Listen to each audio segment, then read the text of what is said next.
Buenas tardes, bienvenidos al segundo conversatorio de nuestro Comité de Seguimiento de Niños de Alto Riesgo.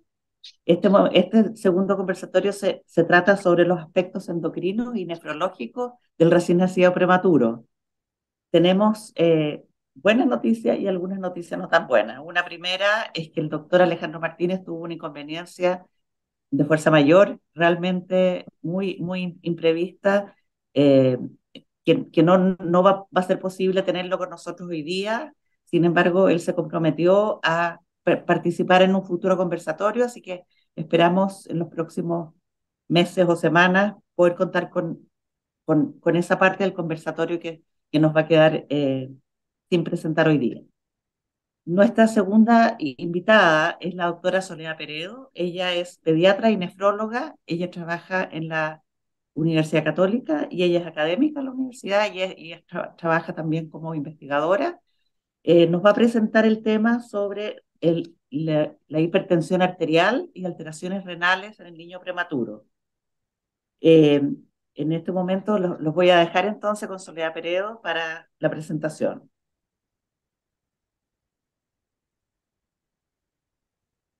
Muy bien. ¿Parto yo entonces, doctora Dapremont, o quiere partir usted? Es que habíamos pensado que era mejor hacer un pupurrí primero y dejarle la parte final y la guinda de la torta a la nefróloga. No sé si te Ah, parece. Mm. me parece muy bien, así que pido mis disculpas a la audiencia. Entonces les presento a la doctora Yolanda Premón. Ella es pediatra y neonatóloga. Ella es la reciente presidenta del Comité de Seguimiento Prematuro, de manera que tiene una larga experiencia en el Comité de Seguimiento Prematuro. Ah, Y bueno, ella nos va a presentar las experiencias clínicas en investigación en relación a los niños prematuros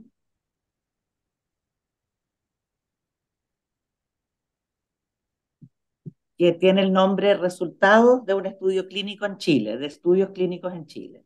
Así que, eh, doctora Premón, la dejo entonces con su presentación. muy bien, buenas tardes. Un gusto volver a compartir con ustedes, sobre todo una experiencia chilena que ha tenido muy buenos resultados, múltiples resultados, como ustedes van a ver. Y esta es una presentación que nos involucra a la autora Moore y a mí personalmente, porque esto fue un proyecto de un Fondesit, que se los voy a explicar, pero en el fondo nos llama a observar que hay una vigilancia del recién nacido de muy bajo peso en otras áreas que son las habituales, que son la nutricional o la respiratoria, y eso es lo que queremos ahora relevar.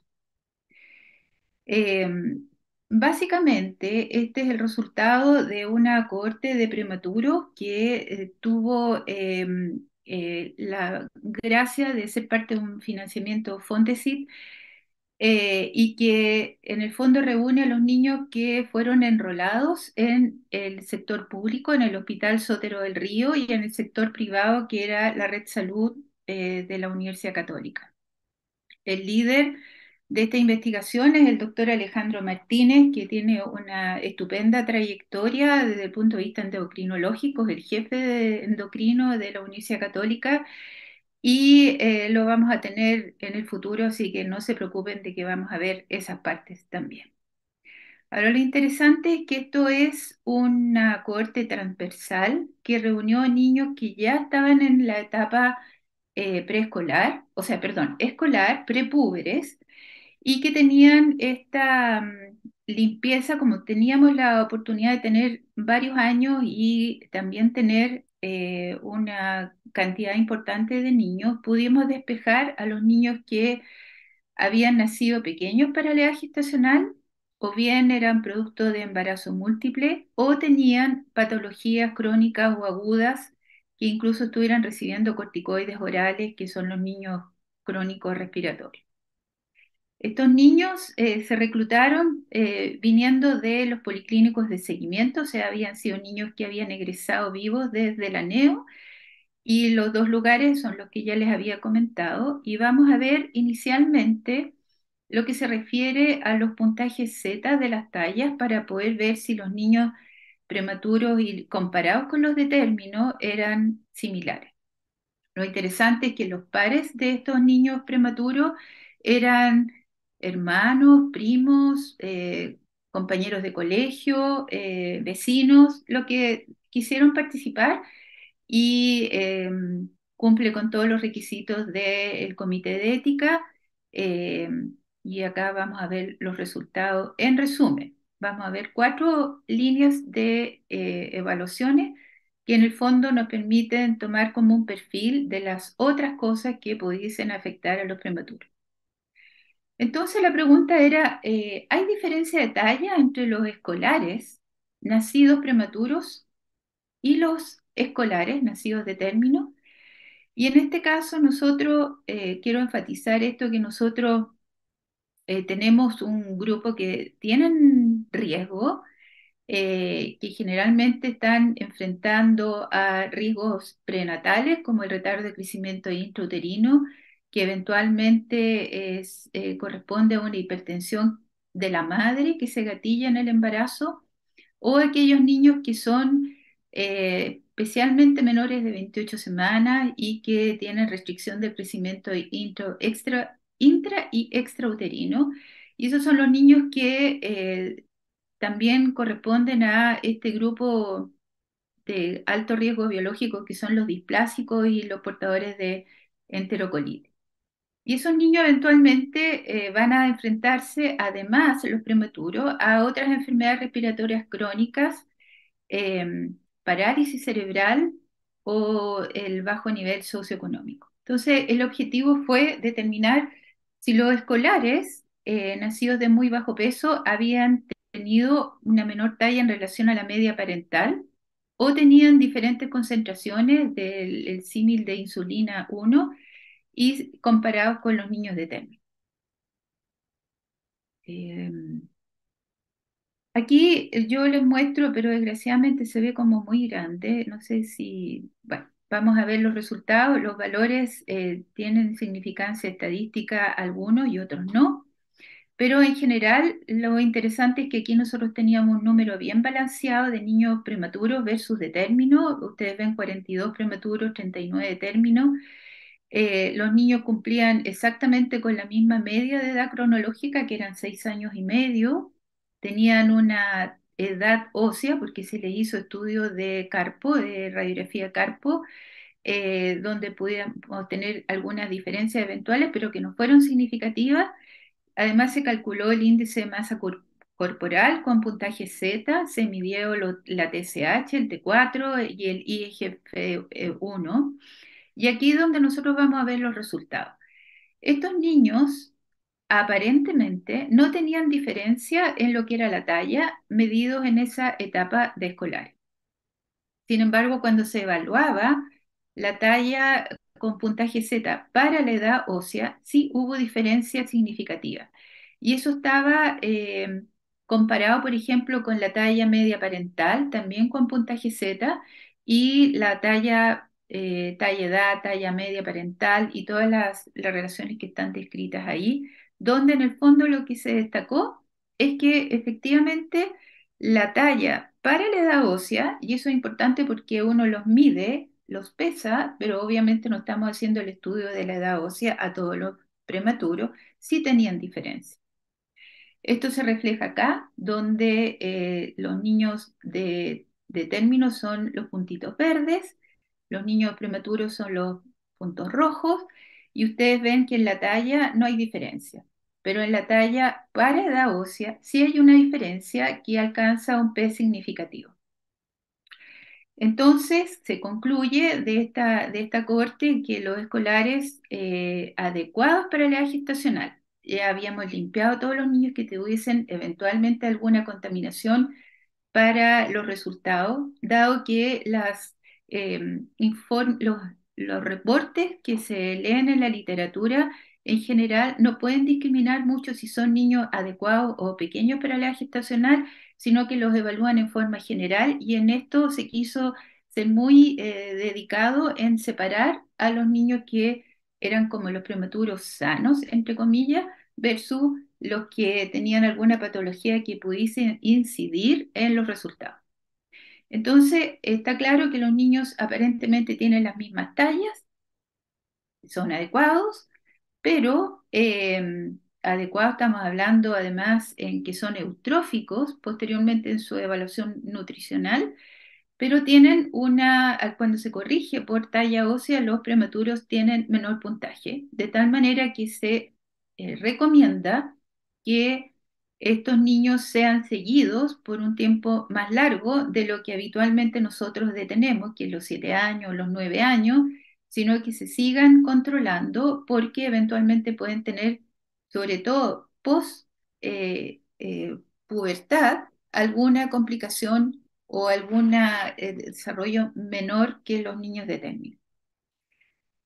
Luego quisimos ver qué es lo que pasaba con la hipertensión arterial y como hicimos un ensayo, vimos que los resultados de esto no van a competir con lo que va a decir la doctora Peredo. Y aquí el objetivo era, en esta misma población, describir cuáles eran las características de la presión arterial en una corte de corte transversal, ya saben cuál es la descripción, y a estos niños se les midió la presión arterial usando Dynamap. Eso es bien importante porque otras formas de medir la presión arterial no es lo suficientemente exacta. La recomendación es que se haga con un equipo de Dynamap y que se haga ojalá en 3 oportunidades seguidas, con 5 minutos de intervalo, usando el brazo no dominante en posición sentada. Todas estas indicaciones son importantes porque a veces uno lo hace con el niño acostado o bien indistintamente toma un brazo o el otro y tampoco hacemos 3 veces. Esta es como la recomendación. Y esto además se comparó con lo que es el mapa, que es como la medición por una medición más detenida, usando un oscilómetro, de tal manera que nosotros podíamos tener un registro más largo que era que permitía calificar los niños que estaban prehipertensos con los hipertensos según las guías internacionales de presión arterial que a esa edad escolar están súper disponibles las curvas. Acá se calcularon las medianas, los cuartiles y se hizo un test estadístico para determinar los resultados y las conclusiones. Bueno, acá nosotros tuvimos en esta corte, que no era muy grande, está claro que no era muy grande, un 21% de los niños que presentaban presión arterial alta, y esto aún corrigiendo por sexo, peso de nacimiento, etcétera. eh, Había este contraste de que los niños no mostraban diferencia inicialmente entre sí como grupos de prematuros y de término, pero sí se concluía que había observación de presiones arteriales clínicas mayores y esto era importante poder recomendar que estos niños fueran evaluados por nefrólogo para poder desenmascarar presiones arteriales elevadas, eh, que en el fondo, basados en que los grupos eran muy homogéneos, era una suspicacia que había que mantener. Así que de nuevo uno tampoco puede decir, primero que estoy segura que no se les mide la presión arterial en forma regular a los niños, ni precozmente ni tardíamente, o sea, ni en los primeros 2 años y tampoco en la edad escolar. Y es interesante que esto empieza a mostrarse como una necesidad dentro de los controles. Tenemos que controlar muchas cosas, estoy de acuerdo, pero esto es algo que nos debe detener a pensar mejor qué es lo que estamos evaluando y no contentarnos con que está todo bien. El otro punto era ver si los niños prematuros extremos tenían mayor resistencia a la insulina.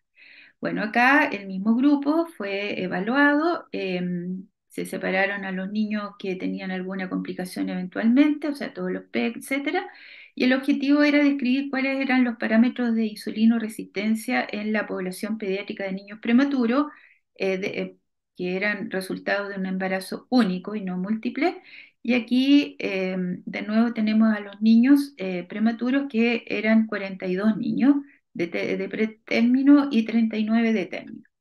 Aquí se calculó el puntaje Z del IMC, se hicieron varias pruebas de insulinoresistencia que incluían glicemia, insulina, se midió el OMA, los triglicéridos, un estimador de sensibilidad a la insulina, y los resultados están acá, donde lo interesante fue que de nuevo los grupos estaban súper bien balanceados en edad, en la distribución del IMC. Nada de esto fue significativo. Todo lo que es PA, que es el perímetro abdominal en este caso, no es presión arterial, es el perímetro abdominal, el PASI, que es las presiones arteriales sistólicas y diastólicas, se midieron concomitantemente en este grupo, y lo interesante es que aquí los resultados muestran que de nuevo los prematuros son el puntito rojo y los de término son los verdes, que eh, los resultados en términos de glicemia no mostraban diferencia. Los resultados en términos de las mediciones de insulina no alcanzaban a tener ninguna diferencia significativa. La, la sensibilidad de este grupo relacionando triglicéridos, colesterol, no mostró diferencia, de tal manera que esto inicialmente decía que en realidad los prematuros no eran más insulinoresistentes. Estamos enfrentando aquí un grupo de niños que estaban eutróficos. Todos los que eran sobrepeso u obesos se retiraron del estudio y solamente se evaluaron a los niños que no tenían retardo de crecimiento intrauterino, no eran PEC al momento de nacer. Y cuando se evaluaban en la etapa escolar, tampoco tenían sobrepeso, obesidad o bajo peso, o sea, eran niños normales en todos sus aspectos. Y acá lo que se medía era la resistencia a la insulina, que finalmente no se demostró comparado con los niños de TEMI. Y finalmente, vamos a ver lo de la vitamina D. La vitamina D, un pequeño repaso, porque es muy importante reconocer que la mitad de la población del mundo tiene hipovitaminosis D, y incluso han cambiado los niveles de suficiencia, insuficiencia o déficit, eh, incluso severo, porque en general se ha demostrado en el mundo que hay hipovitaminosis en los niños, en los adultos, en los de la tercera edad, y tiene mucho que ver también con dónde se vive y la latitud en la que se vive, y en el fondo está relacionado claramente con la exposición al sol. Bueno, lo interesante acá es que nosotros, tomando esa misma cohorte, es muy interesante que se le sacó bastante brillo a toda esta población. Nosotros tuvimos a todos los niños que estaban recibiendo, por ejemplo, suplementación con vitamina D. En ese tiempo era el 2016 al 18, no había recomendaciones como muy claras, así que a todos los niños que habían recibido o estaban recibiendo suplementación de vitamina D o tenían otras patologías, se les excluyó, y se vio qué es lo que ocurría con la medición de la concentración de la 25-hidroxivitamina D3, y además se midieron la fosfatasa alcalina y el calcio. Y acá está lo interesante. Estos niños no mostraron diferencia entre sí, o sea, los prematuros con los niños de término, estando en la ubicación prepúberes, no mostraban diferencias entre sí, pero sí mostraban diferencias si, por ejemplo, la muestra se había tomado en verano, en otoño, en invierno o primavera. Y lo importante acá es recordarle que eso está relacionado más con los niveles de eh, eh, fosfatasas alcalinas y la hormona paratiroidea. Y esto lo que mostró es que en la etapa otoño-invierno hay una caída eh, muy similar en ambas poblaciones de lo que son los niveles de vitamina D, y eso a- ocasiona un aumento de la PTH y de la fosfatasa alcalina, porque de esa manera se mantiene la homeostasis del calcio y vuelve a recuperarse cuando vuelven a exponerse al sol. Por lo tanto, que eso que está publicado en la revista chilena de pediatría en ese tiempo, está hablando de que a estos niños la recomendación a todos los niños, independientemente si son prematuros o no prematuros, debería suplementarse vitamina D en las épocas de entre marzo y septiembre. Entonces, en suma, lo que se lleva uno para la casa, que esta es una cohorte bastante seleccionada de evaluación, tiene esa ventaja y es algo que no se había hecho bien en todas las publicaciones que se detallaban antes. Obviamente el investigador principal, el doctor Martínez, tenía esta claridad y lo diseñó de esa manera y tuvimos la suerte de tener un número de niños suficiente. Y entonces, ¿de qué nos vamos a acordar? Que en relación a la talla, los niños prematuros con los de término no tienen diferencias aparentes, pero sí en lo que es la talla ósea medida con un puntaje Z. En la búsqueda de la hipertensión arterial no hubo diferencias por sexo, peso de nacimiento o talla, pero lo interesante es que sí aparecieron más niños que tenían presiones arteriales clínicas elevadas, que nos hizo que deriváramos a estos niños a nefrología para un estudio más completo. Eh, y esos niños seguían ya en control con el especialista. Los niños que habían nacido pretérminos y comparados con los de término no mostraron mayor resistencia a la insulina, y sí hubo diferencias en relación a la vitamina D cuando se encontraban en la época de invierno, pero no en general entre ellos. Así que eso eh, es lo interesante para que en el fondo nosotros sigamos investigando más de estos niños. Así que muchas gracias.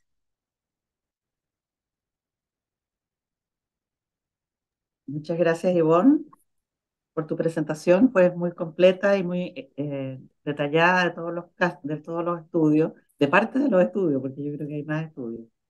Entonces, ahora sí, vamos a continuar con la doctora Peredo, que nos va a presentar sobre hipertensión arterial y enfermedad renal del prematuro.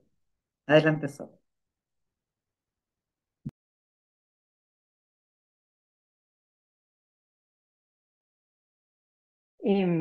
Hola, buenas tardes. ¿Se ve la presentación?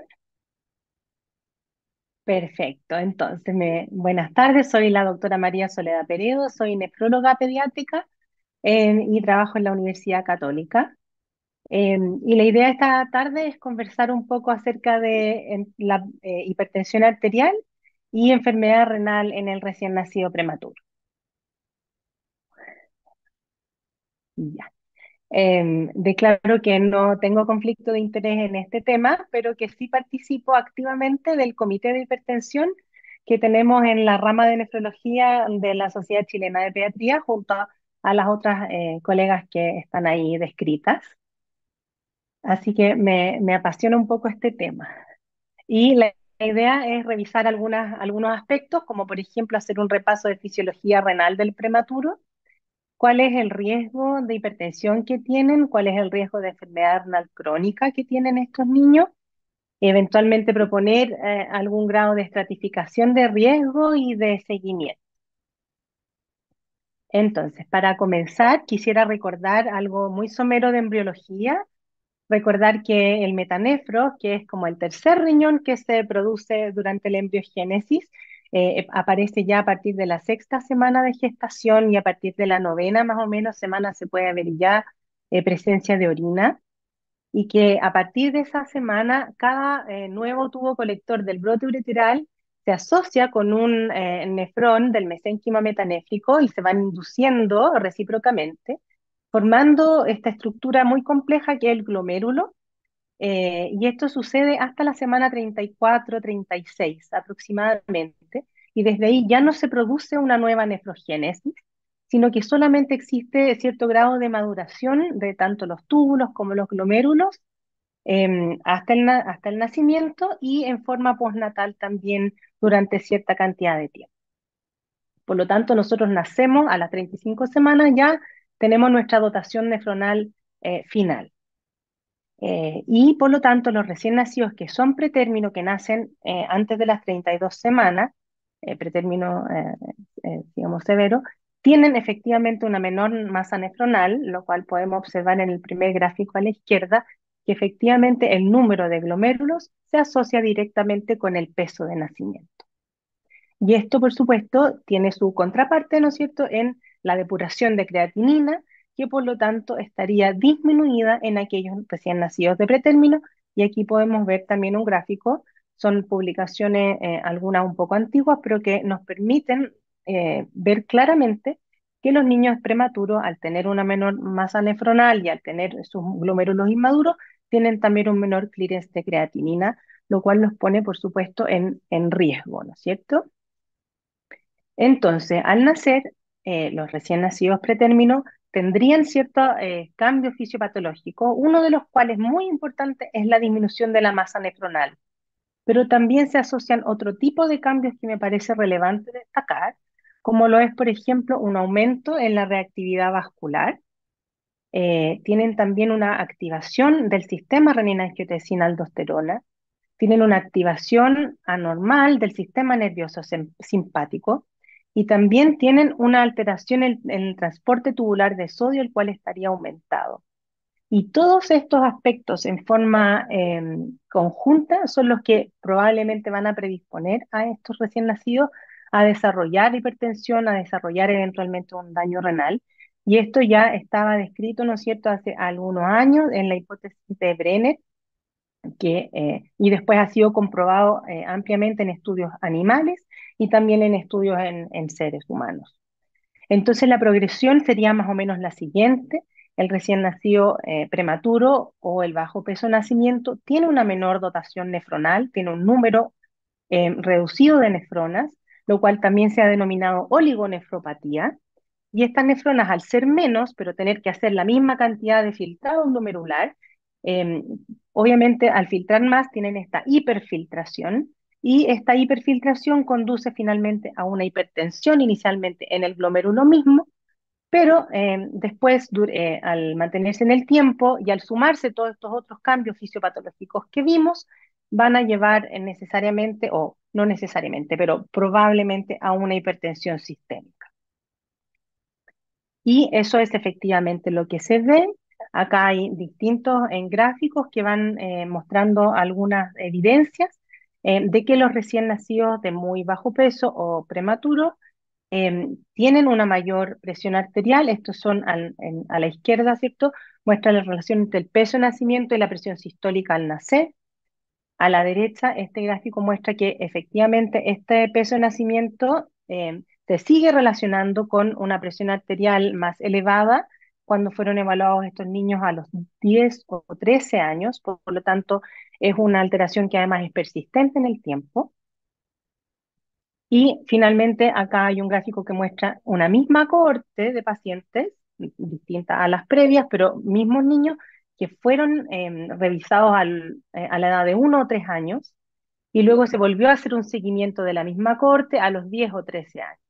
Y se vio como, si bien ya desde un principio se podía ver niños que eran normotensos y algunos poquitos que tenían presión elevada o eran francamente hipertensos, y como al progresar el tiempo, la mayoría todavía seguía normotenso, pero un número ya más importante de ellos había desarrollado hipertensión franca.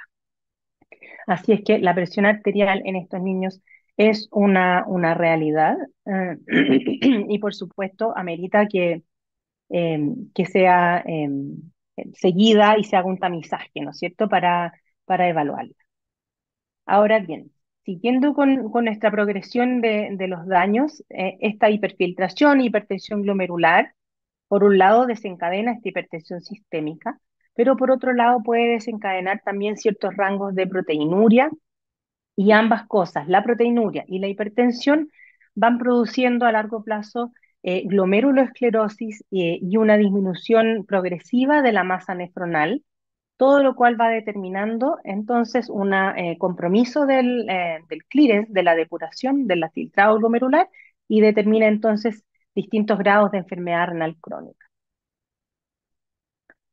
Acá podemos ver entonces una imagen que muestra que efectivamente el peso de nacimiento en niños ya escolares, preadolescentes, determina o condiciona un menor filtrado glomerular, ¿cierto? Esto aquí es el filtrado glomerular medido por cistatina C, que es un método un poco más riguroso que la medición por creatinina, y se asocia con el peso de nacimiento, y podemos ver que hay una relación directa entonces a mayor peso de nacimiento con un mayor filtrado glomerular.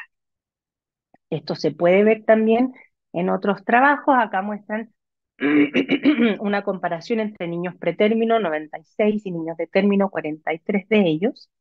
Y si bien todos tenían una creatinina bastante parecida, que estaba en 0,8, 0,79, como la cohorte de pretérminos era un poquito más baja, en el fondo, al hacer el cálculo para la tasa de filtración glomerular, efectivamente en los niños pretérminos se ve una disminución del filtrado glomerular comparado con los niños de término, si bien ambas filtraciones glomerulares son todavía normales, ¿ya? Pero los niños de pretérmino entonces tienen un poquito de menos filtrado glomerular, lo que nosotros denominamos como una baja reserva. Y, perdón, si miramos un poquito más abajo, podemos mirar también el índice de albuminuria y creatininuria, que está un poquito más elevado que en su contraparte de término. Por lo tanto, podemos ver cosas, detalles incipientes que nos pueden hablar ya de un daño renal. Y acá, esto me interesaba mucho mostrarlo. Esto es una revisión sistemática y un metaanálisis sobre el riesgo de desarrollar enfermedad renal crónica que tienen los recién nacidos pretérmino. Se revisaron la albuminuria como signo de daño renal, la presencia de enfermedad renal terminal ya categórica, y acá en el último lugar varios grados distintos de enfermedad renal crónica, no necesariamente terminal, y en el fondo cada uno se vio que tenía un riesgo relativo aumentado de estar presente solo por la prematurez, y el riesgo relativo en conjunto alcanza 1,73, así que estos niños están evidentemente en un riesgo mayor respecto a los niños de término de desarrollar algún grado de enfermedad renal crónica durante su vida.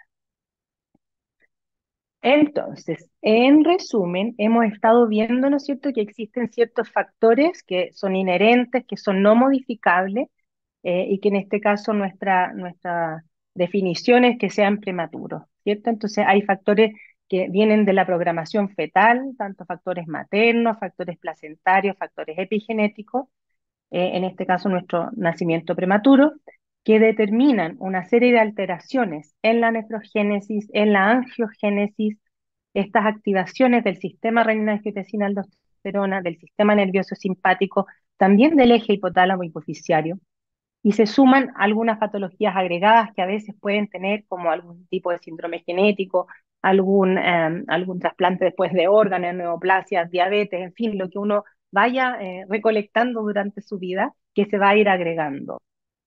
Y a estos factores como más de base, se suman cierta cantidad de factores que yo puse como modificables, que yo creo que nosotros podemos ahí estar un poco más atentos. En el periodo postnatal inmediato, me parece que las injurias renales agudas o daños renales agudos, que nosotros por la sigla en inglés denominamos ACI, son uno de los factores más importantes de progresión de daño renal, que vamos a repasar en más detalle enseguida. Otros eh, factores como la hipoxia, otros factores como el uso de nefrotóxicos, pensando tanto en antibióticos, antifúngicos, antivirales, medios de contraste, una serie de nefrotóxicos que a veces nos vemos obligados a usar. Y finalmente, en un periodo ya más estable, pero no por eso menos importante, está la malnutrición por exceso, que hoy por hoy es la gran causa de hipertensión arterial en nuestros niños escolares y que se asocia un poco de la mano de la ingesta de sodio y también de algunos medicamentos. Entonces, evidentemente, de acuerdo a lo que hemos visto, ¿cierto?, de la JUNAEV en los últimos años, 2020 y el año pasado también volvió a salir la encuesta, tenemos un problema muy importante de sobrepeso y obesidad en nuestra población escolar. Así es que esto es una realidad que va a ir de la mano con el antecedente de la prematurez y se sabe que la obesidad por sí misma es un factor determinante de hipertensión y de daño renal por un montón de causas, entre ellas la hiperinsulinemia, se produce un daño estructural renal, hay más activación del sistema renina-angiotensina-aldosterona, se ve un estrés oxidativo, inflamación y un daño endotelial muy importante que determina entonces la hipertensión y eventualmente el daño renal. Hay medicamentos de uso corriente que también pueden sumar en el fondo un factor más para el desarrollo de hipertensión y en esto está desde los descongestionantes, cafeína, los antiinflamatorios y acá me parece bien importante para este subgrupo también, ¿no es cierto?, los estimulantes del sistema nervioso, como para el uso del síndrome de déficit atencional, que pueden también subir la presión y que hay muchos niños que me toca ver que vienen tomando este tipo de medicamentos, así que creo que hay que tenerlo en consideración. Y ahora sí, me voy a tener un ratito más en la relación de estas injurias renales agudas, aquí o daño renal agudo, con el desarrollo de enfermedad renal crónica. Y lo que se ha visto en el último tiempo es que más que el aquí ser solamente como una injuria aguda, reversible y transitoria, que esta puede tener efectos duraderos a largo plazo y desarrollar eventualmente un daño renal. Asimismo, la presencia de un daño renal previo también es un factor de riesgo para desarrollar injurias renales agudas dadas ciertas circunstancias. Y está bastante claro que depende de la severidad del episodio, del estadio previo o el basal que yo tenga de reserva renal, del número de episodios en la vida y por supuesto de la duración de esta injuria y como ya dije, de la severidad, es decir, si requirió eventualmente una terapia de reemplazo renal, es mucho más severa y más grave que si no la requirió. Y entonces acá se explica un poco, ¿no es cierto?, que estos episodios sucesivos de injuria renal van determinando cierta respuesta en que se ven que acuden fibrocitos, miofibroblastos, macrófagos, citoquinas, y que finalmente se genera una respuesta que a veces puede ser maladaptativa, una respuesta de reparación que puede ser maladaptativa y que entonces a largo plazo va desarrollando fibrosis, va dejando el epitelio que sufre apoptosis, en el fondo queda pelado, tiene que volver a volver a tener células madre, volver a desdiferenciarse y no va quedando igual que siempre, por lo tanto va quedando con cicatrices. Y es así como una sumatoria de injurias renales puede llevar eventualmente a un daño renal crónico eh, y esto me parece de una gravedad muy importante porque a veces ni siquiera se hace el diagnóstico. En fondo, en la neo o en sucesivas hospitalizaciones, muchas veces los niños por una sepsis o una cirugía cardíaca cursan con un episodio de injuria renal aguda, el cual ni siquiera finalmente queda como diagnosticado. Pero es muy importante tenerlo en consideración. Bueno, y entonces finalmente siento que entre estos mitos, realidad, no hay un blanco y no hay un negro, sino que es finalmente simplemente un camino, y me gustó mucho este paper por lo mismo, porque es como un camino que nos va llevando eventualmente a un daño renal, y donde confluyen distintas cosas, ¿no? Nosotros estamos aquí por la prematurez, que tiene una nefrogénesis incompleta, algunos de los cuales también tienen retraso del crecimiento intrauterino, con una disminución de la dotación nefronal. Si además en el periodo neonatal no lo pasaron tan bien, puede haber asfixia neonatal, puede haber exposición a nefrotóxicos, como conversamos, ¿no es cierto? Las mismas sepsis, cirugías cardíacas, eventualmente una trombosis renovascular, van a ir poniendo su granito de arena en estas injurias neonatales. Finalmente, si por distintos motivos presento nuevamente injurias recurrentes durante el desarrollo, si hay una restricción de crecimiento que puede ser extrauterina, además de la intrauterina, y ya en mi periodo escolar, si tengo obesidad o hipertensión, voy juntando factores que me llevan finalmente a una progresión a un daño renal crónico. Entonces me parece que no hay un prematuro igual a otro, va a ir dependiendo de este camino recorrido.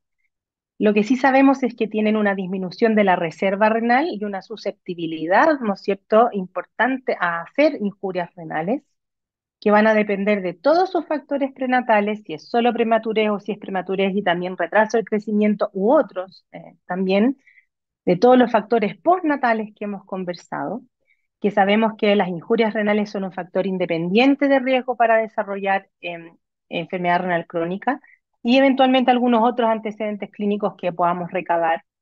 Y de esta forma me pareció interesante aquí un concepto de estratificación del riesgo de enfermedad renal crónica y que entonces va a ser un poquito más individualizado y que de esta forma uno pudiese obtener una eficiencia en los beneficios eh, buscando la población que va a ser más susceptible o que está más en riesgo de desarrollar enfermedad renal crónica y centrando ahí los recursos de un tamizaje.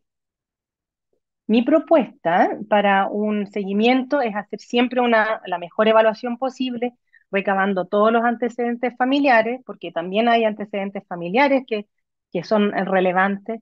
Por supuesto, lo que conversamos de historia perinatal muy exhaustiva, el compromiso nutrición, o sea, el análisis nutricional, la actividad física, todo el ambiente psicosocial, el examen físico detallado, eventualmente repercusión de órgano blanco si corresponde, y un laboratorio dirigido a mis sospechas.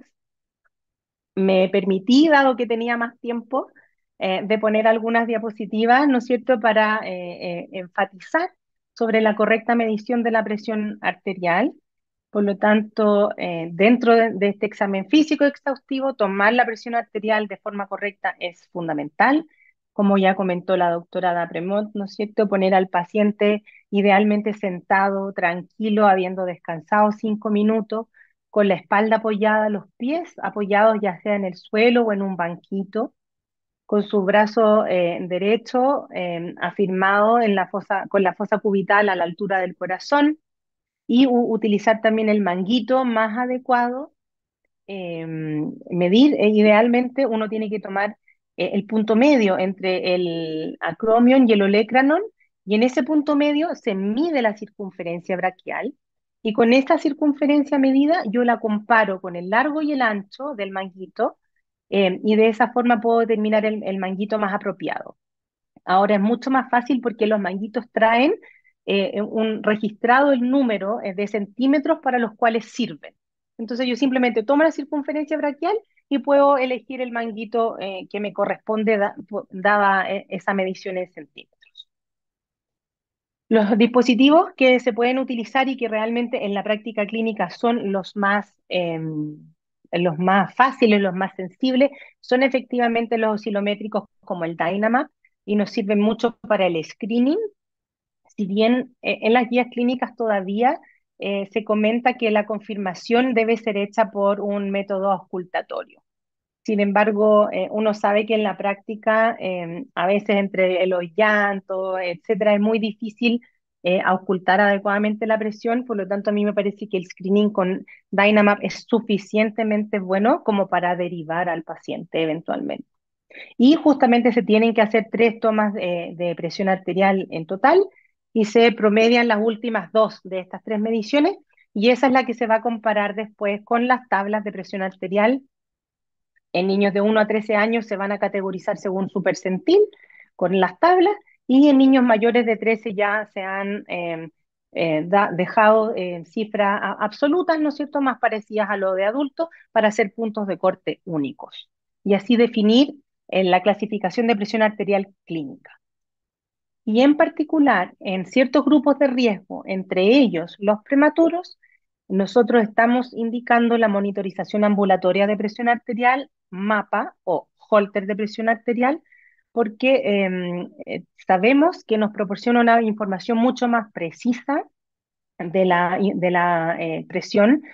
Primero que nada permite confirmar su diagnóstico, pero también nos puede hablar de si la presión es más sistólica, más diastólica, si es diurna, si es nocturna, cómo está el ciclo circadiano, cómo se comporta, si tiene DIP o no tiene DIP. A veces lo único que vemos en niños prematuros es que tienen una hipertensión diastólica nocturna o que tienen una caída del DIP. Y esos son, en el fondo, a veces como signos muy precoces, pero que nos permiten hacer intervenciones a tiempo. Ahí está simplemente un listado, ¿no es cierto?, de los distintos grupos de riesgo que requerirían hacerse un holter. Dentro de ellos están los recién nacidos de pretérmino menores de 32 semanas o que han sido PEG. Y obviamente el holter normalmente lo hacemos a partir de los 5 años. No existen datos estandarizados antes de los 5 años. Por lo tanto, y tampoco lo toleran muy bien. Por lo tanto, yo creo que esto es bien relevante. No intentemos a un lactante hacer un holter, sino que a partir de los 5 años, en un lugar que use un método estandarizado, un monitor validado.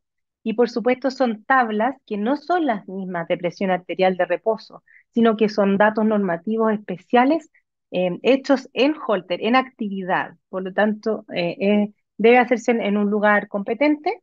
Y últimamente salieron las últimas recomendaciones del 2022, hace poco, y estamos trabajando en el comité para sacar nuestras propias entonces actualizaciones a las recomendaciones este año.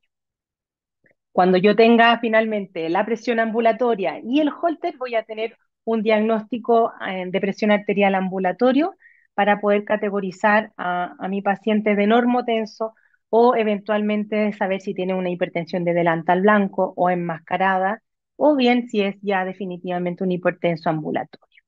Y esto obviamente va a ser un factor de riesgo súper relevante para el desarrollo de daño renal.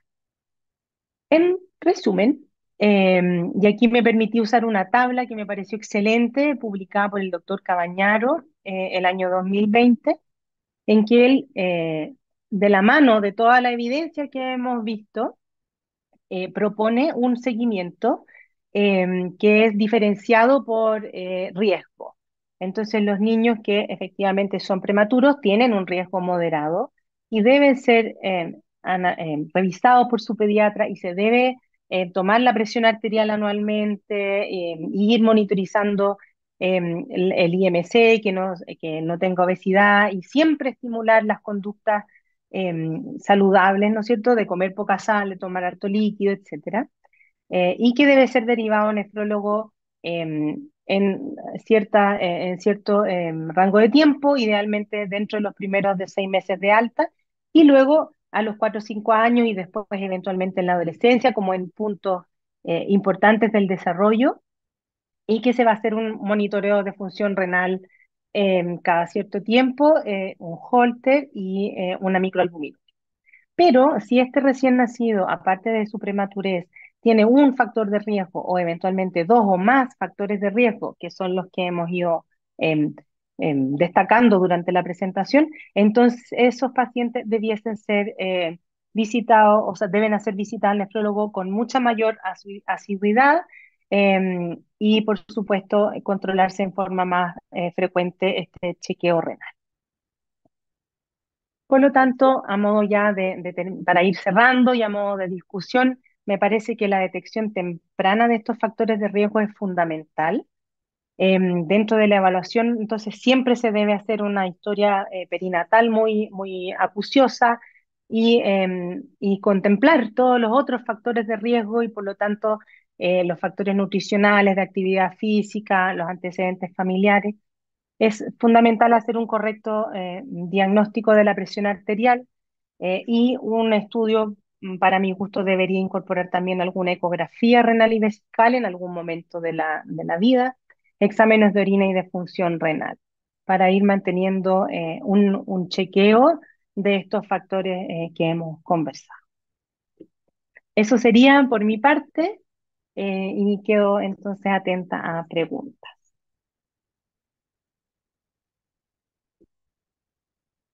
Muchas gracias, doctora Peredo, por su excelente presentación. Yo creo que para todos nosotros que hacemos seguimiento prematuro realmente nos incorpora cosas importantes que tenemos que agregar a, a nuestras preocupaciones con los niños prematuros, ¿no? Me parece muy importante, nosotros siempre tomamos la presión arterial, eso de todas maneras, pero yo creo que el chequeo de exámenes y en el fondo una evaluación nefrológica me parece de suma importancia, teniendo como ahora como con el respaldo de toda la información que nos ha presentado. Yo quería preguntarle a la doctora Bernal si había alguna pregunta, algún comentario. Eh, Hola, he escuchado muy atentamente las presentaciones, me parece que son muy interesantes. No veo ninguna pregunta acá en el chat.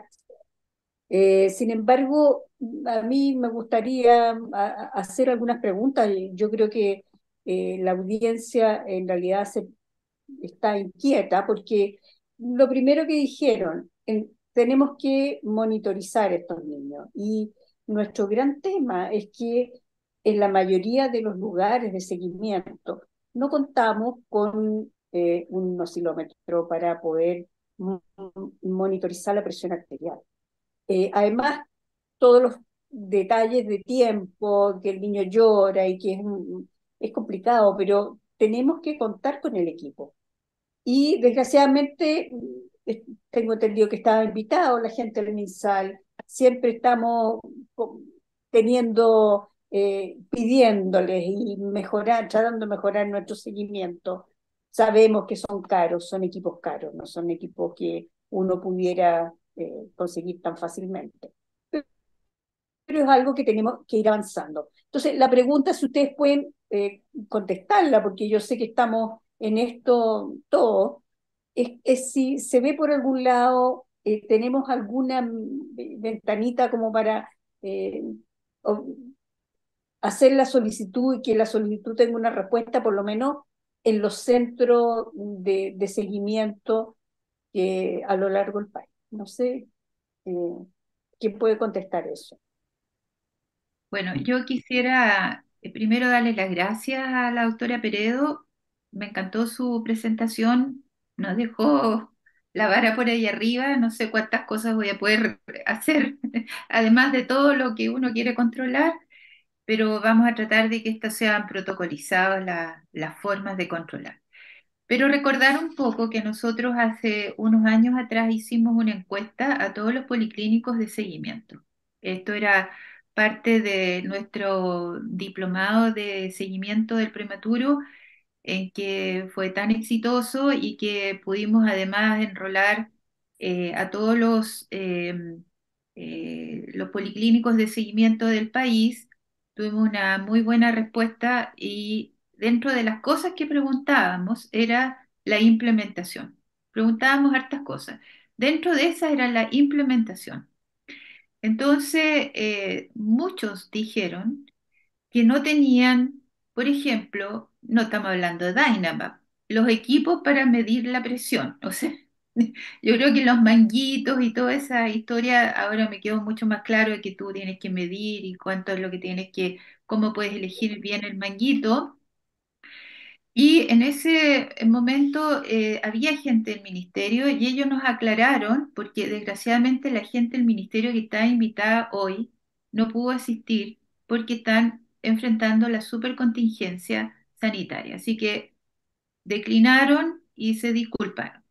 Pero en esa ocasión lo que nos respondieron era que la implementación no tenía necesariamente que venir del ministerio, que era una gestión local, que esas solicitudes se tenían que hacer, por ejemplo, al director del hospital. El director del hospital, si uno tiene la convicción de algo, va a ir a pelear frente a la jefatura que esta implementación se logre. Y esto era la forma de resolverlo.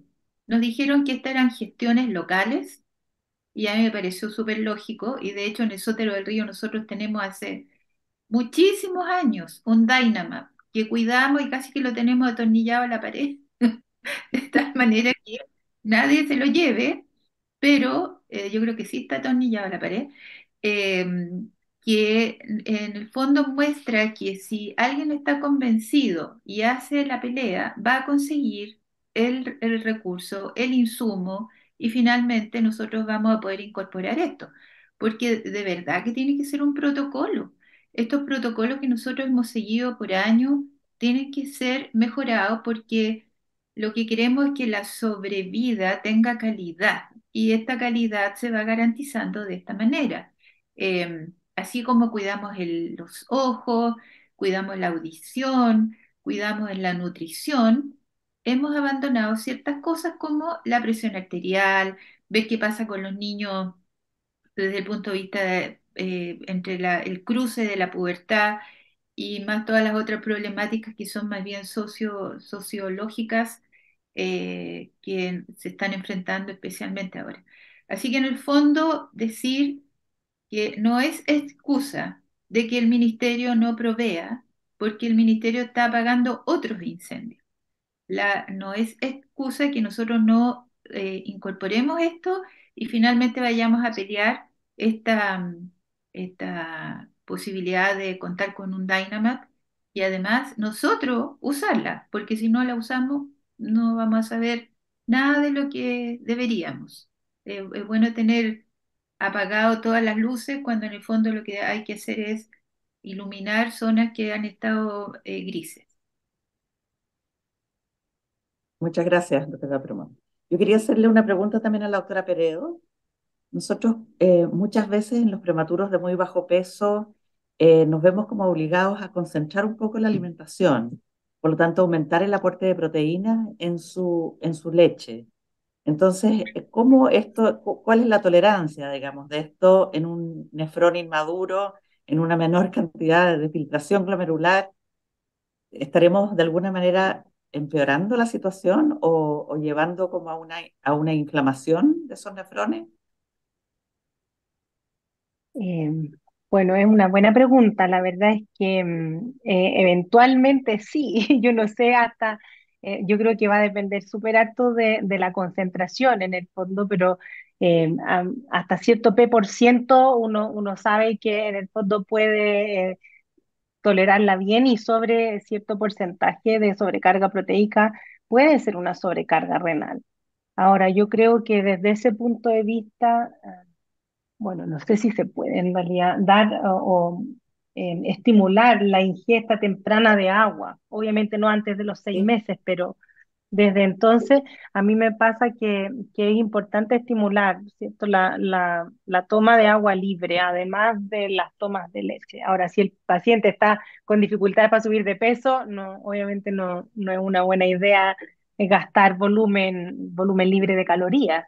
Pero sí, yo creo que habría que tratar de limitar eventualmente esta sobrecarga tan alta de proteínas en la leche en pacientes que probablemente que tengan más factores de riesgo. Los que tengan uno solo probablemente no les va a pasar nada, ¿no? Y lo puedan Ok. tolerar y manejar. Pero si hubieran tenido algún accidente de estos, Claro, si hubiese una injuria más una injuria importante, si uno aguda, pensara que tiene una baja reserva renal, pudiese ser que no tolerase también la sobrecarga proteica. no sé si la doctora Bernal quería Yo- apoyarse. sí, a mí me parece una pregunta fascinante, que no debe tener una respuesta muy fácil. Sin embargo, yo creo que uno tiene que separar en el tiempo esta situación, porque sabemos que el aporte proteico es fundamental para el crecimiento en los primeros, de partida en el periodo postnatal inmediato. Y es tan importante que la correlación del aporte proteico con coeficiente intelectual más adelante es muy alta. De modo que nos estamos jugando no solo crecimiento magro, sino que fundamentalmente crecimiento cerebral. Y por lo tanto, yo creo que esto de la limitación uno lo tiene que mirar en el tiempo. Hay momentos en que el aporte proteico es fundamental, y que es necesario, y sobre todo en el comienzo. Sabemos, hoy día hay estudios preciosos que incluso en talla, lo estuve revisando hace poquito, en relación con talla, los niños prematuros que mejoraban el crecimiento en talla durante la hospitalización tenían menos riesgo de obesidad posterior. Fíjense que Mm, cómo vamos eh, sumando y restando factores de riesgo y factores, por sí. lo tanto en las etapas precoces el aporte proteico es fundamental. Probablemente uno tiene que mirar, y aquí esto de nuevo, cada niño, lo decía la María Soledad, cada niño tiene, uno tiene que seguirlo en forma individual, porque si tenemos niños pequeños con retardo de crecimiento intrauterino o extrauterino, tenemos que cuidar mucho el crecimiento, la armonía del crecimiento, porque de repente nos entusiasmamos, el niño no sube muy bien de peso, le damos más aporte proteico, creyendo que es la forma como lo empezamos a engordar sin tener una armonía del peso de la talla o el índice de masa corporal. En realidad es complicado. Yo creo uno no puede dar una respuesta global que se aplique a todos. Sabemos que prematuro hay que seguirlo de forma individualizada y el aporte proteico es fundamental, yo diría, en los primeros eh, semanas y meses de crecimiento, y después el aporte va a tener que ser en relación a cada niño, vigilando crecimiento, pero también vigilando función renal, y hacemos creatinina o hacemos nitrógeno médico en estos niños para ver si estamos en rango adecuado. Lo que groseramente podría aportar. Perfecto, muy bien. Muchas gracias a todas por su opinión. Yo creo que si no tenemos No más tenemos. preguntas, Tenemos preguntas, Ah, tenemos. sí. tenemos preguntas, ya que bueno. Ya. Preguntas de Argentina más Ah, encima. qué Así bueno, que yo no la andamos noté. bien. De Misiones, hay alguien muy activo ahí haciendo muchas preguntas. Eh, ¿Quieres leerlas, Patti? Es que no sé por qué no me funcionan a mí, no, Yo sé, es que estoy tú estás mirando. en otro chat seguramente. Bueno, Yo, yo voy a leerlas porque es tan mira tú. interesante. Aquí hay alguien que saluda, la autora Aguirre, de Misiones, Argentina, gracias por la charla, displasia broncopulmonar e hipertensión arterial. ¿Cómo estudiamos a ese riñón?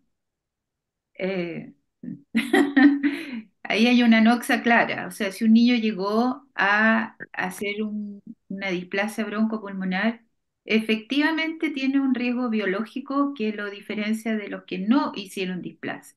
Entonces, ¿cómo uno aúna esto? Porque yo pensaba mientras tú contestabas, Patti, que claro, uno piensa con los displásicos, uno trata de que el niño suba de peso, aumente la masa pulmonar, se independice del oxígeno y ojalá funcione súper bien. Y no sé si eso va en dirección contraria de lo que pasa con el riñón.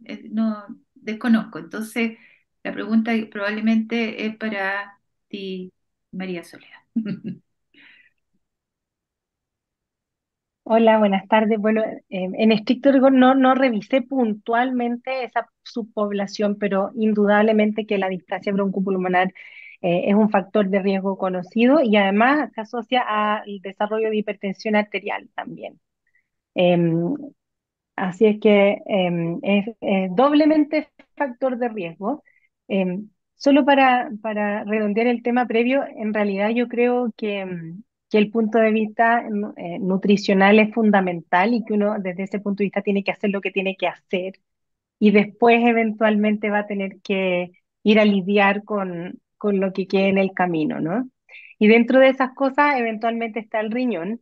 Y entonces yo creo que en cualquier recién nacido que tiene un factor de riesgo adicional y que ha sido prematuro, yo creo que una monitorización de la función renal es lo que estamos tratando de realizar. Y como ellos tienen una masa muscular que está disminuida, estamos tratando de hacer un seguimiento con cistatina C, además de con creatinina, porque muchas veces simplemente la crea sale menor de 0,17, en nuestro caso miligramos por decilitro, y estaría normal, pero no te da como una sensación más, los parámetros, una idea más fina de cómo está la función.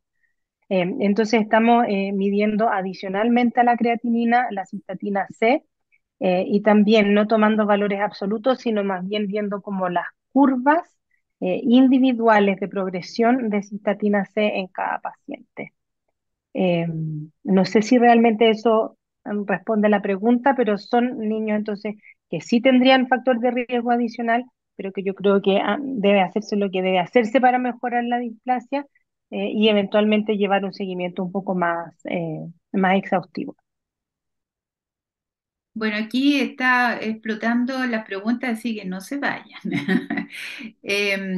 Pregunta si hay proteinuria en los bebés prematuros con displasia broncopulmonar, ¿se indica en Alapril? Yo creo que eso, ¿en qué momento porque bebés es distinto a un niño ya más grande que eventualmente tuviera proteinuria? No sé si se puede Claro, contestar. Faltan o más. sea, yo creo que una vez más es bastante puntual el caso, pero en general, los pacientes de más de un mes con una función renal estable que tienen proteinuria, sí podemos utilizar tratamiento con YECA, como en Alapril para el manejo de la proteinuria, porque la proteinuria por sí misma es un factor de progresión de enfermedad renal crónica. Otra pregunta dice, ¿qué equipo sería de la doctora Castillo? ¿Qué equipo sería el ideal para tomar la presión arterial en los pacientes prematuros? ¿Recomiendan alguna marca en especial para poder realizar la gestión con el requerimiento específico? Aparte de lo que hemos dicho, no sé, eh, Sole.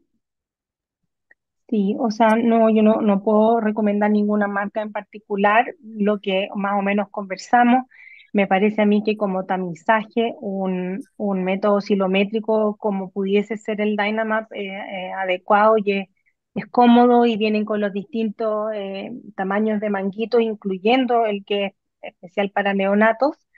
Yo creo que más que nada los manguitos son súper relevantes, eh, y que igual sigue siendo finalmente eh, el método auscultatorio el que va a dar el diagnóstico definitivo, pero que como método de tamizaje, un método auscultatorio sería, sí, oscilométrico, perdón, sería perfectamente adecuado.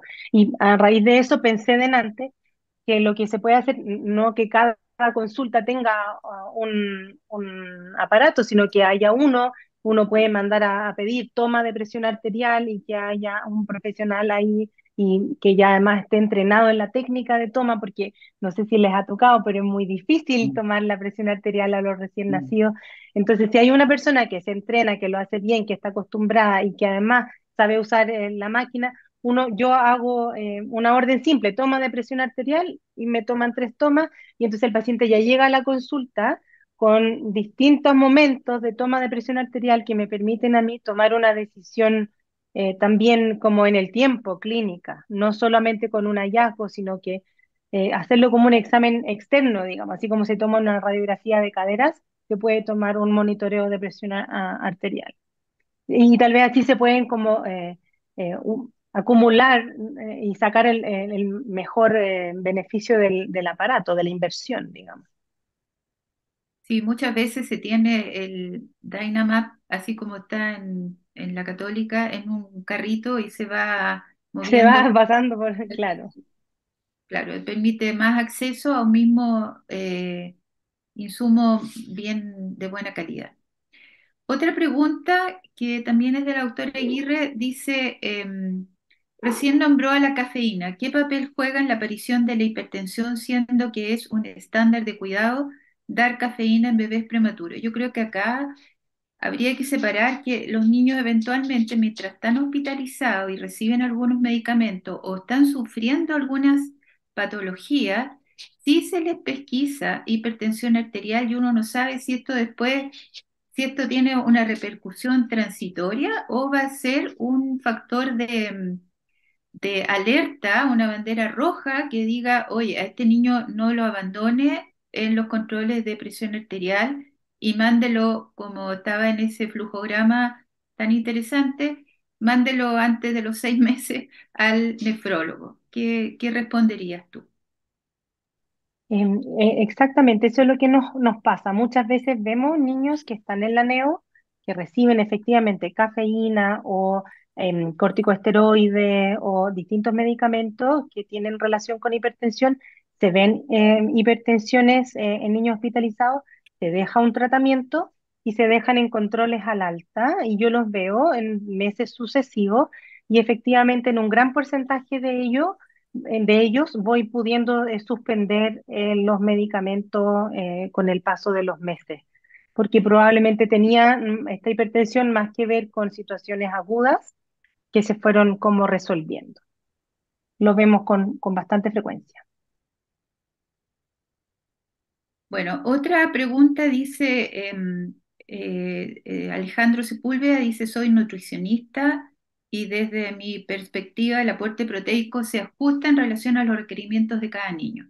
No olvidar que en la etapa preescolar los niños pueden ingerir 3 a 4 gramos de proteína por kilo, por lo tanto debemos ajustar esos aportes.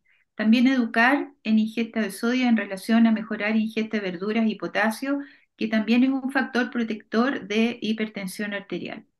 Recordar que en el fondo el niño tiene una larga trayectoria que pasa por condiciones culturales, además de las biológicas, entonces como que es importante insistir en ese aspecto, creo yo. Si hay algo que quisieran agregar, Patti, como nutrióloga, neonatóloga. Ah, no se te No se oye, escucha. Pati. Estás en silencio, Pati. Perdón, sí, yo me referí fundamentalmente a la etapa postnatal de los prematuros en que ahí está álgido el tema de la proteína. Obviamente en la etapa preescolar y en la etapa escolar tenemos que tener los cuidados, pero ahí, claro, ahí como que rigen otras cosas y probablemente nosotros como una conducta cultural comemos o tenemos ingestas de proteínas bastante altas, pero además ingestas de sodio también muy altas y eso vamos a, digamos, es una cosa dinámica que vamos a tener que vigilar como pediatras ya, no solo en la población de prematuros, sino que también en la población de niños de término, porque esto es algo y sumado a la obesidad y todos los riesgos que comprometen. Recordemos que los estudios, el aumento de proteínas, y ya estamos hablando de niños de término, también está asociado a mayor riesgo de obesidad. De modo que es un tema bastante complejo y no solo mirarlo desde la perspectiva de la proteína, sino que mirarlo desde la perspectiva de la salud integral. Así que me parece muy bien el comentario que hizo este joven, este nutricionista que hizo la pregunta. Bueno, aquí hay otra pregunta, dice la autora Valenzuela, Daniela Valenzuela. En la corte presentada al principio se estudió, ay, justo ese correo, se estudió la hipervitaminosis D, de ser así como se definió. Bueno, la verdad es que la hipervitaminosis, la toxicidad por vitamina D, solo ocurre por la ingesta, no por la exposición solar. Eso es importante saber. O sea, si hay toxicidad por vitamina D, es porque nosotros estamos aportando más de lo que se requiere y yo creo que muchas veces no se está tomando los niveles de vitamina D porque no es un examen barato y porque a veces no lo tenemos en la cabeza. Pero, ¿cómo se definiría la toxicidad? Es porque aparece hipercalcemia, eh, los valores de vitamina D superan los 100 y esto también tiene una supresión de la PTH, entonces de la hormona paratiroidea. Para tu Y hormona. ¿aló? Sí, perdón. Para tu hormona, dije yo. Eso de la, perdón, de la paratormona, que es en el fondo lo que está manteniendo los niveles balanceados de calcio circulante y están también dependiendo de los ejes que están interrelacionadas con la vitamina D. Bueno, la doctora Valenzuela Perdón, también, Ivonne, es que ¿sí? quería también reforzar que en el estudio que se hizo en los prematuros no se encontró ningún caso de hipervitaminosis D. O sea, no había ningún caso, de manera que no tuvimos como expuestos al problema en este grupo de niños escolares. Sí. Pero lo lógico es que como ahora se está suplementando y hay harta gente que suplementa, uno dice, "Ay, ¿hasta dónde?". Bueno, hay que ir siguiendo los niveles de vitamina D y no pasarse, que eso es lo que interesa sobre todo en los más pequeños. La doctora Valenzuela pregunta, respecto al protocolo propuesto por el doctor Cabañaro, se menciona la medición de la creatininuria y la microalbuminuria. ¿Desde qué edad hacerlo? ¿Puede ser por recolector en los lactantes? Ya, perfecto, sí. La verdad es que la microalbuminuria sería como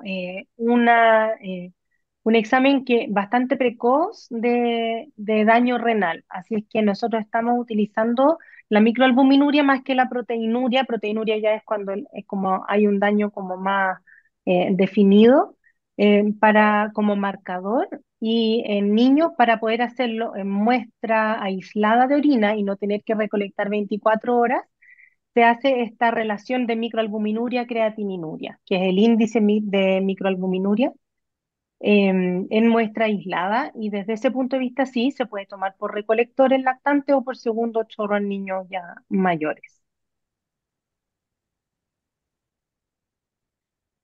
Y otra pregunta, dice la doctora Alegría, Angélica Alegría, ¿podría comentar algo más sobre la cistatina C, los valores, la evolución?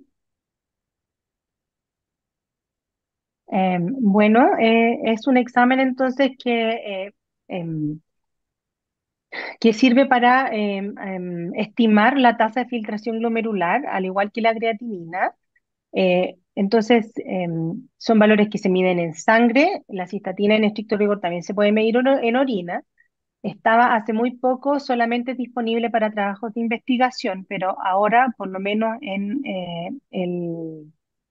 el laboratorio de la Universidad Católica, está disponible también para su uso en la clínica.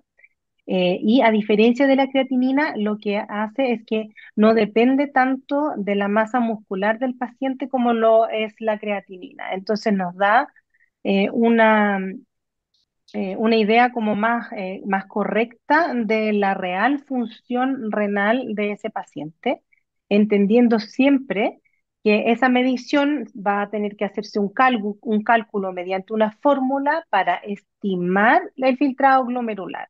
Es decir, nos acercamos de alguna manera a el filtrado glomerular más real, pero no lo podemos medir de forma exacta. Es 0,95 el punto de corte. Sin embargo, para niños, en realidad, sobre todo para niños tan pequeños como los prematuros, lo usamos también en los oncológicos, por ejemplo, en ese tipo de pacientes con masa muscular disminuida, más que un punto de corte único, lo que estamos tratando de hacer o lo que sirve es hacer una curva en que sabemos que en la medida que su misma cistatina va aumentando, ese paciente está haciendo una falla renal, aunque la CREA, por ejemplo, no lo evidenciara o aún antes de una oliguria o etcétera.